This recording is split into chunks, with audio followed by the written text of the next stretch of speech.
Hello and welcome to this edition of Hack Naked TV for August 28th, 2015. I'm your host, Bo Bullock, and this week I'm going to talk about my top 5 list of pen testing tools that I saw while out in Vegas this year. I'm also going to talk about a few things that are interesting in the news lately, such as Google Chrome is going to start killing off Flash in the browser, which is pretty awesome, as well as we're going to talk about some malicious interns. As always, Hack Naked TV is brought to you by Black Hills Information Security. If you're in the need of a penetration test, vulnerability assessment, or any other type of security assessment for that matter, contact Black Hills InfoSec by sending an email over to consulting@blackhillsinfosec.com. And by Cybrary.it. Get the latest hacking and security training for free from www.cybrary.it. And you can use our special referral link at the bottom here. It's hacknaked.tv/Cybrary. Okay, so let's jump right into my top 5 pen testing tools from Black Hat, DEF CON, and Besides Las Vegas. I know it's been a few weeks since those conferences, but I really wanted to kind of throw together a list of some of the top things that I felt were pretty neat, specifically in regards to pen testing. So first off, PowerShell Empire. Holy hell, is that awesome. PowerShell Empire is in my mind, going to kind of change the game in terms of doing internal pen testing and Pivot and C2. So PowerShell Empire, essentially, I would compare it kind of to what Meterpreter's kind of doing and some of the modules in Metasploit. It's a payload and handler based kind of system. So you have your handler on your C2 server. You connect outbound from your victim client, and then you have access to a slew of modules that are, they range from keylogging to popping up a message on the user system telling them their computer is disconnected from the domain. Please enter your creds. You've got pass the hash. You have other methods to like PS exec to other systems, WMI. You've got the whole Veil Power View framework built in. It's beautiful. Power ups there. So it's something that I'm going to be using on pretty much every pen test going forward, and I think a lot of other people are going to try to jump on the bandwagon too, because it's just awesome. It's written in PowerShell. So within the next few weeks, I'll probably do a tech segment purely on just PowerShell Empire. So look for that coming up. Server-side template injection was a new vulnerability that was discussed by the Portswigger team at Black Hat, and basically it's a new vulnerability that you're going to want to look for on your web pen test that could lead to remote code execution. So it's a pretty critical flaw. BLE key is it's a new device that kind of makes RFID badge cloning a little easier, in my opinion. So the traditional sense of how you would clone a badge has been, you got to get in kind of range of the badge and clone, and have a scanner that can read it. You got to get close to somebody, which there's been a ton of demonstrations on how you could do that. But in my mind, this particular technique's a little bit sneakier. So this device, you literally insert into the badge reader itself. It has these little vampire teeth that inject themselves into the actual cables of the actual badge reader itself and can read card numbers as they cross the wire. So, you sneak up at night, insert this into the actual badge reader itself, close it up, make it look like nothing ever happened. Employees come into work the next day, start scanning badges. You connected this device over Bluetooth, and through the BLE key software, you can start to develop a list of card numbers. And you could either go clone your own cards and make a new one based off of it, or you could just replay it through the device itself. So you walk up and literally hit replay, door unlocks. So something to look at for your next physical pen test. NetRipper is another tool that I thought was pretty neat. It's a network traffic interception tool that does not require administrative privileges. So that's what's kind of cool about this, is that in the normal sense of packet capturing on a network, you have to have administrative access to gain access to actually sniff packets. With this tool, it actually hooks into Windows, or does Windows hooking to gain access to things like PuTTY sessions, WinSCP. So it's not like a full packet capture. It only can sniff a few applications, but it's pretty neat. As a low level user, it could facilitate assisting and privilege escalation. The last thing was CrackLord. So CrackLord is a distributed password cracking system. So if you have multiple systems with multiple GPUs, you might want to utilize all those resources to crack passwords. If you've got one system cracking passwords over here, why not have the ability to utilize these other GPUs on a completely different system? So this software allows you to do that.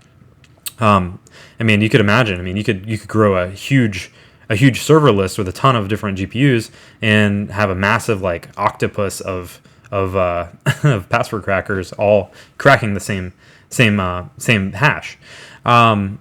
So what else is cool about this particular thing is it has a queue software. So like if you have like multiple users that would typically be wanting to crack passwords, you can submit different hashes to the system and it will queue them up for cracking. Okay, so let's talk about the news a little bit. One thing that I thought was really interesting is Chrome announced that on September 1st, which I think is like next Monday or so, they're going to start killing off Flash ads in the browser, which is awesome. They're still going to allow some essential Flash modules to run automatically in the browser. So, the full vulnerability is not completely mitigated there, but for all your typical users that are using Chrome anyway, are going to have a substantial drop in malware activity just based off the ads alone.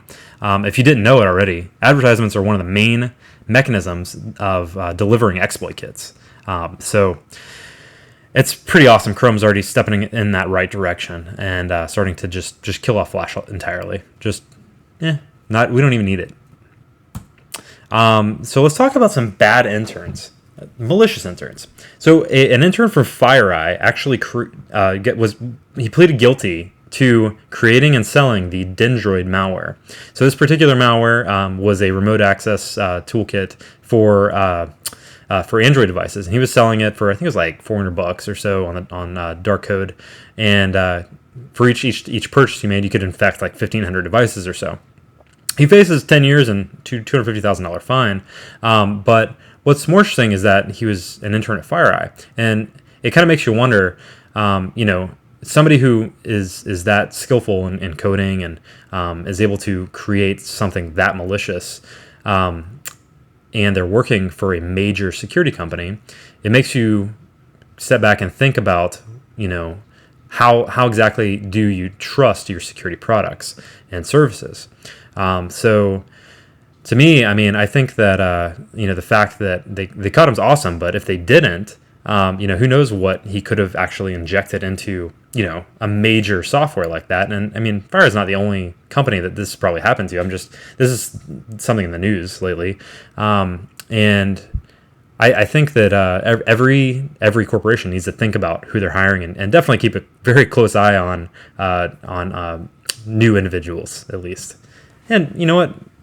Long-term individuals too, because people get malicious. People get they become insurgents to your own company occasionally. So keep an eye on everybody, for that matter. So let's talk about malvertising a little bit. So malvertising is the form of delivering malware and exploit kits via advertising, and it's a very, very popular thing. We just talked about Google Chrome killing off Flash in the browser. So the Angler exploit kit. One of these malvertisers was able to get the Angler exploit kit delivered through ads on MSN, Yahoo, and a bunch of other major websites. They basically abused the AppNexus, which is another ad service, to point to a German web server that was hosting the Angler exploit kit. Angler, if you don't know, is a payload that is very likely to deliver advertising fraud and ransomware. So very, very bad exploit kit, and it's very, very common now. So the bottom line is block ads. It's ridiculous how many payloads just from visiting a news site. If you go look through your web proxy logs today, you're going to see a ton of hits to news sites, and then immediately after they open that news site, you're going to see hits to Russian sites, Chinese sites, German sites. Not to say that those are specifically bad in themselves, but it's more than likely that it's something that you want to look into. Start killing off ads, you'll see that number drop a lot. So the last thing is the FBI came out with a warning saying that basically since about December of last year, there's been $1.2 billion in losses due to business email compromises. So the idea here is that an attacker attempts to compromise the inbox or a system, for that matter, of an executive. Gaining access to those emails, they can start reading through them and kind of understand the business flow.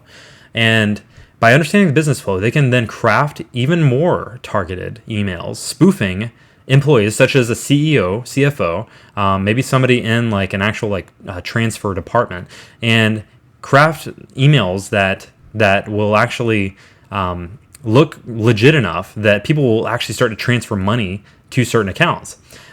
So basically, FBI said $1.2 billion is lost because of people sending spoofed emails like this. I mean, email is, obviously the number one thing and how you're going to get compromised via phishing attacks. But now you've got people trying to just steal money through fraudulent emails. The bottom line is protect your email accounts for your executives. Protect your email accounts and make sure that any transactions that are made, you're doing over maybe actually call the person and say, hey, yeah, I got this email that said that you want me to send you $1 million. Can you just verify that was really you sending that? So the other thing is they typically like to use typo squatting type of domains. So for example, example.com. They might let's say that's the target, their company they're targeting. They might take example.com and then change the L to a 1, for example, and then use that email domain to email from what looks to be like a CEO to somebody within the organization, and trick them into doing something that they typically wouldn't want to do. And usually those types of items don't get picked up by your everyday filters because they're usually not trying to include a link or anything. It's usually just, hey, wire this amount to this number. So definitely something to be watching out for if you deal with financial transactions. That's it for this edition of Hack Naked TV. If you want to see more, check out hacknaked.tv. Check out the always hilarious, always informative Security Weekly on blip.tv. /Security Weekly. The wiki for that show is at wiki.securityweekly.com. Next week is the HDCIA conference. So you don't have much time, but if you do still want to come out and check it out, you can use the 15% off promo code here at the bottom. It's just all uppercase, Hack Naked, no spaces.